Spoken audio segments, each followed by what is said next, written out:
네, 다음입니다. 두 분은요, 혹시 차 주차를 하시고 나서 번호를 근데 다른 차가 안 적고 연락도 안 받고 그래서 좀 손해보신 경우 있나요? 많죠. 주차장에서? 그러니까 앞에 나가야 되는데 그 앞을 막아놓고 주차를 해놨으면 네. 번호 같은 게 있어야지만 빼달라고 얘기할 수 있는데 그걸 찾지 못해가지고 결국은 뭐 걸어간다든지 아니면 차를 놔두고 간다든지 손해를 본 그런 일들이 많이 있습니다. 그러셨어요? 네. 그럴 경우에 그러면 어떻게 하셨어요? 안타깝죠, 뭐. 그러니까 정말 그런 상황이고 차를 빼야 될 상황은 사실 없었는 것 같은데 네. 그 이후에 또 와보면 또 그새 또 차를 빼놨더라고요. 아유, 뭐 그런 얌체가 얄밉네요. 네.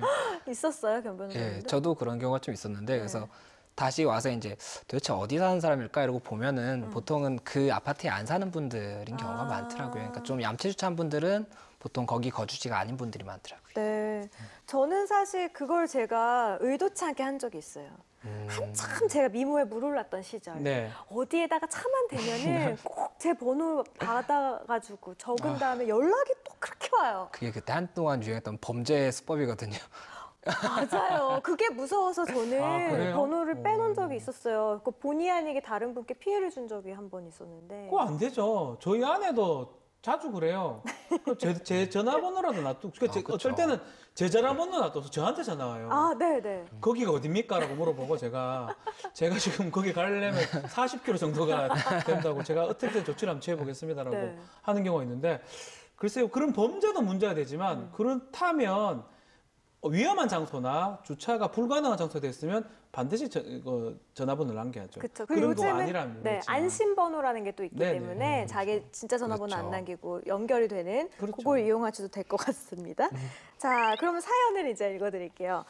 우연히 지나가는 길에 아파트 경비 아저씨와 웬 남자가 실갱이하는 모습을 봤습니다. 무슨 일인지 봤더니 남자는 아파트에 오랫동안 불법 주차를 했고 아파트는 주차 위반 딱지를 붙였다는 겁니다.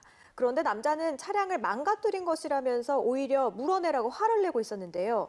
제가 보기엔 무단으로 주차한 사람이 잘못인 것 같은데 아닌가요? 라고 올려주셨어요. 이거는 진짜 제가 봤을 때는 주차한 사람이 잘못한 것 같은데 일단 불법 주차니까 적반하장이에요, 그렇죠. 진짜. 이게 근데 조금 애매한 게 감정상으로는 당연히 함부로 된 사람이 잘못한 건데 네. 이거는 민사적으로 그럼 그 주차자를 차지함으로써 이에 대한 뭐 임차료 상당의 대금을 청구할 수 있는 부분이고 이게 도로 위에 주정차를 했으면 주정차 위반으로 해서 과태료를 붙인다거나 견인을 해갈 수가 있는데 네. 사유지에는 이 견인이나 과태료가 안 되거든요. 그래서 이제 아파트 같은 데서는 딱지를 붙이는 건데 네. 이게 권한이 조금 애매할 수가 있습니다. 네. 이게 함부로 남의 물건에다 딱지를 붙인 게 되기 때문에 네. 이게 법상 근거가 있는 게 아니어서 요건 좀 문제가 될 수가 있고 대신에 이제 주차 입구에서부터 뭐 외부 차량의 경우에는 딱지를 붙이겠습니다라고 통지를 했으면 좀 위법성 자체가 조각이 될 여지는 있겠죠. 네. 이미 통지를 했고 그걸 수긍해서 들어온 거니까 네. 그런 경우에는 문제가 없을 수가 있고 또 딱지를 붙인 것 정도가 손괴가 되느냐 이것도 조금 이슈가 될 수는 있는데 네. 원칙적으로는 그 사유지에 했다고 해서 막 함부로 뭐 락을 건다거나 이런 거는 손괴죄가 확실히 되거든요. 네, 네. 그런 것들은 좀 자제를 해야 되고 근데 이 법적인 부분이 좀 이게 미비해서 이런 분쟁이 계속 생기는 거니까 법적인 보완이 좀 필요한 상황입니다.